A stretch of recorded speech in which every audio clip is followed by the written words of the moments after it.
filming, the technical advisors from the LAPD were on set to keep everything authentic. I guess they were taking a nap during that end scene there. That's exactly how we would have done it. As much as I love the end scene, don't get me wrong, the end scene is amazing, and we'll talk about it, how it's probably one of the greatest fight scenes ever. But it is such absolute bullshit fiction that would never happen. Mm-hmm.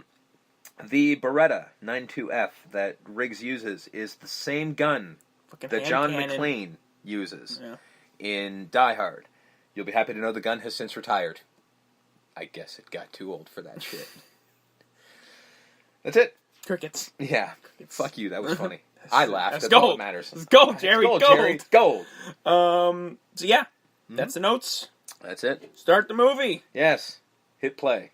We're not doing a commentary. Jingle bell, jingle bell, jingle bell rock. Although someday I would like to do a commentary. Starting off with Jingle Bell Rock. Mm-hmm. First hint of Christmas here, because, again, yes, if you know Shane Black's writing, yes, the man loves to set his movies at Christmas. He does. I'm pretty sure Iron Man 3 is set at Christmas. I think it is, actually. Wasn't Predator set at Christmas, too? I don't know. I know he didn't write it, but I have a feeling it just was.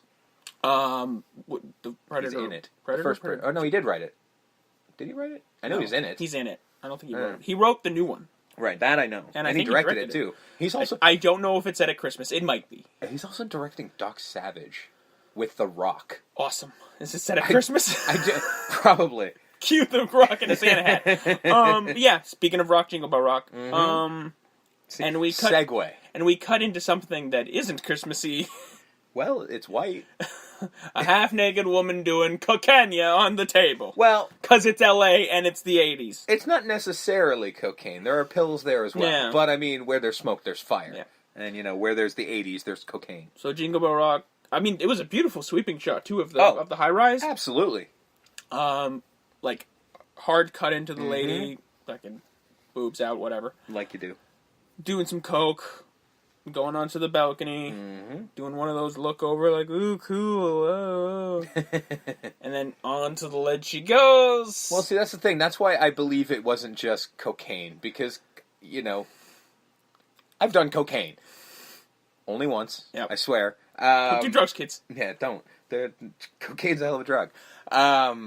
It's never made me hallucinate. And never made me go, ooh. No, it just made me energetic. And I didn't actually like it. That's why I've never done it again. I guess she believed she could fly. Apparently. She did believe she could touch the sky. Oof. And then she dove, swan dive. And she actually did it. Mm-hmm. Jackie Swanson. Yes. We want to give credit where credit's due for the actress. Playing Amanda Hutsucker. She absolutely did that stunt. Did the stunt. She jumped off the balcony. There was... The reason why the camera's able to follow her right until almost the point of impact is because what they did was they got one of those like blow up like air mattress things, and they painted it to look like the ground. So when the camera's following her down, it just looks like the ground, and that's why it also cuts into the car because that was the shot you couldn't hit. While I was watching the featurette, they actually smash cut pause it. Yeah. Oh really? And you can actually see the point of her hitting it. Yeah. And you can see it go? The mat. All right. Like, it looks weird because it looks like she's hitting cars. Yeah. But they just painted it to look like cars and the ground. Had it occurred to me, I would have tried that. It looked like they did it on purpose to see what it looked like when you hit it automatically. But then, you cut away. They cut quickly to inside the car. Inside the car where it smashes, windows blow out. And then just her. Just dead. D-E-D, dead. Yes. Then cut to something that isn't horrifying, like a woman doing a lot of drugs and taking a fucking header off the top of a building. Yes. It's Murtug's birthday! And he's in the bathtub. And he's 50, and his whole family comes in. And I'm like, that's weird. Yep. I'm sorry, man. I get that you see throughout this movie that this is a really close-knit, tight-knit family. Little too close for my taking. He is naked in that bathtub. That's not... That ain't cool. And number 2? Yeah. What 50-year-old man's taking a bath? Well, he's too old for fucking showers. Is that it? That's what it is. No, actually, have you ever taken a bath? It's fun. It's relaxing as shit, and this dude apparently is going to fall apart when you look at him. You're the one. Don't be idiotic. So much fun. Hey, that'd be hilarious. Yes. 50-year-old man, rubber ducky. Full beard. That gets taken away quickly. Yes. So he's naked in the bathtub. Birthday cake, gives everyone kisses. Thank you. Now get out because, Because seriously, grown man taking a bath here. Dad's taking a bath. Cut to our other main character. Yeah. Also naked. So, Shane Black's got a thing for naked dudes. And this one's for Not judging. This one's for all the ladies. That really was. So, I ain't even gonna lie. That's a nice ass. You had the half-naked lady at the beginning, so that's for all you dudes in the audience. Yep. But don't worry, ladies, we got you covered. Yep. Because we got 1987 Mel Gibson booty. Again, like I said, it's a pretty nice ass. I appreciate a good ass, man. There you go. And he's just doing his thing in his trailer. Yep. Well, this is where it gets weird, because, like, he can't just be waking up. Because he's got a half-burnt cigarette in his mouth. Yeah. Still light. So I'm like, now, I've never been this guy, because I don't smoke in the house. I would never, being half asleep, light a cigarette, especially if I'm naked, and lie back down. It would not happen. Yeah, but then, we find out that Riggs doesn't exactly care about anything. Yeah, but that's not likely to kill him. That's going to hurt him. And that doesn't seem like a good move. No, but again, I don't think he cares. Then, to accompany his cigarette, the other co-pairing in this Breakfast of Champions, beer. I've had a breakfast beer every now and then. It's not a terrible thing. Although he didn't seem to be enjoying it that much. Cut back to the Murtaugh family, now fully clothed. Danny Glover coming down the stairs. Well, people just letting themselves into their house. Yeah. And helping themselves to bacon. Yeah, he's got a communal house, one of those things. I never grew up like that, so kids from down the street just can come in. No, some kid came into my house and grabbed bacon. My dad would kill them. Yeah. And then he did like take the bacon off the kid. Like, no, my bacon. Yeah. My birthday. My birthday. Bacon. I get bacon. We find out quite quickly his wife is not the most... She's a bad cook. Not a whiz in the kitchen, dropping eggs and making jokes about... and then he steps in and is like, I wasn't expecting eggs on the floor. Yeah, she's like, I told you to watch out. Well, I wasn't expecting eggs. Which is a fair point. She says, well, your buddy called.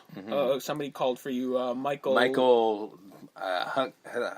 Something, oh Jesus, I had it written down. Oh, didn't she say? She didn't, no, she eventually got it right. She literally said, I've also got it written down. She's literally following word for word what I just said.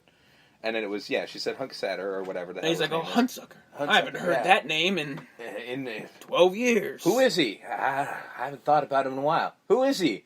Wow, it's been a while. Who is he? He's War Buddy. Oh, okay. And then she walks off and like, Nom. Why was he fight? If I say long time, you knew I was a Nom. Just assume it's Nom. Yeah. So, and then we don't realize that the beginning lady and the Michael is connected. Yes. We'll find out soon. Spoiler alert. Cut to the scene of the crime. Yes. Dixie, a local cop. That's literally pretty much what she is. Or local whore. Local Sorry. hoe. Right. And then, because then he makes... I'm mixing her up with the one who puts them together. He makes the joke of like, all dressed up and no one to blow. You're hilarious. I'm like, yeah, that was actually funny. That was really funny. And she seemed kind of angry. It's a pretty good joke for a 50-year-old man, actually. Usually once you hit 50, that's strictly dad joke territory. Yeah. So, I mean, technically that was the daddest of blowjob jokes, but still. Blowjob jokes. I mean, she seemed somewhat offended, and I'm like, you are aware of what you do for a living, right? Like... So this is where we find out. This is a weird thing. So he goes... He mentions the name Amanda Hutsucker, the guy who's reporting to him. Yes. He's like, who? Amanda Hutsucker. Yeah, what's the name? Like, who's she related? Like, and parents paid for it. What's the name?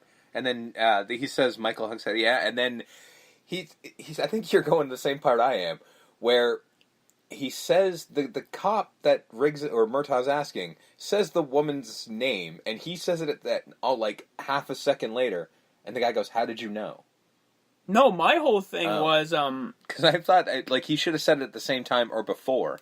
Because he said, the parents' names. Yeah, what's the parents' names? Yeah. He's like, well, if you take a second, he was just going to tell you. He's freaking out, that's all. No, I can understand that. Because he's just like, and the parents' names were, like... Yeah.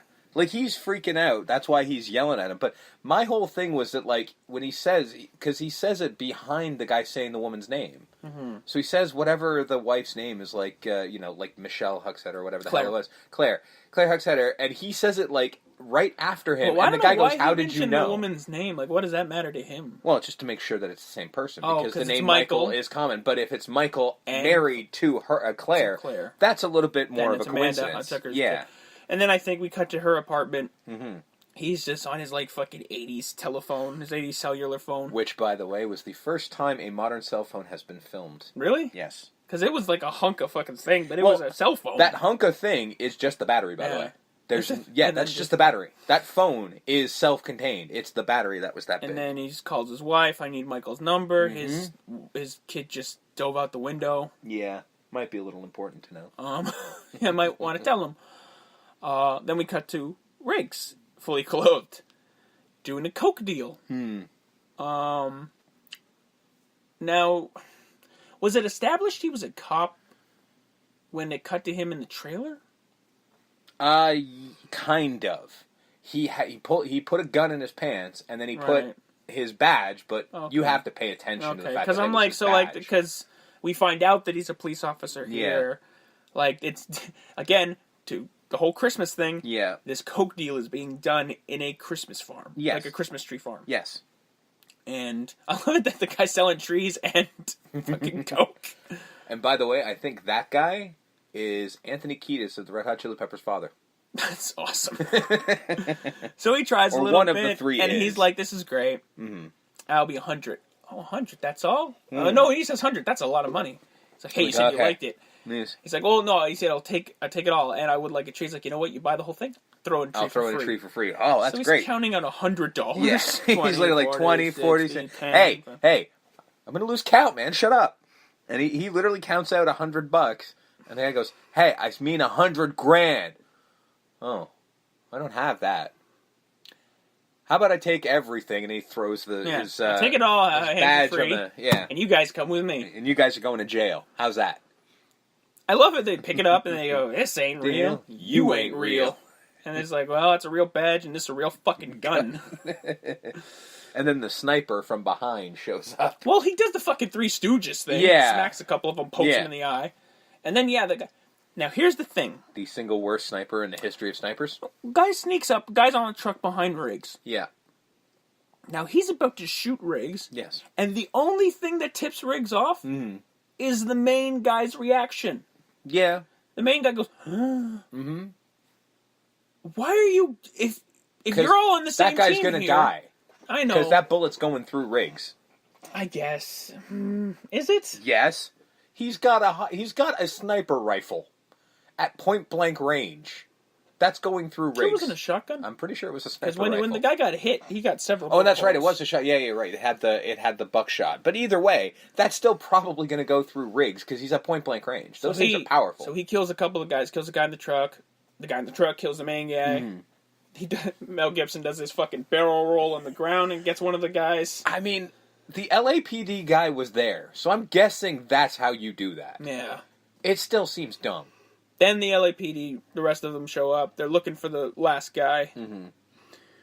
He catches him. Yes. Goes behind Riggs, gun to his head. He's like, "Hey, shoot him.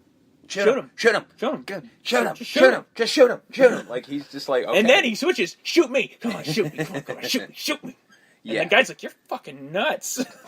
Which is a running theme for this movie. And he grabs the gun off him and then puts it under his chin, going, "I'm gonna, you mother, you." And they like, "It's not worth it, man. It's not worth it." I'm like, "It's not worth it. He just fucking gunned down 2 other guys." Yeah, but if he can kill those guys. But if he kills that guy at point blank range, then it's murder. That's murder, and there's a lot of paperwork involved with that. So now we find out that Riggs is crazy. Mm-hmm. Mr. Joshua. We meet Mr. Joshua. Yes. And I guess the big bad? General McAllister? Peter McAllister? In theory? I mean, he kind of goes out like a bitch, it's so so not weird so because much. I'm like, Pete McAllister, isn't that fucking... Yes, it is.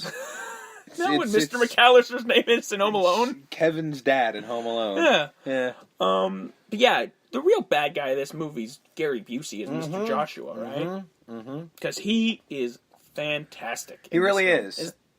And I mean, is this before or after the accident? It was before the accident. It was before Gary Busey became what we all love him for, being batshit insane. Yeah. Because otherwise, I'd say give him an Oscar for acting normal. because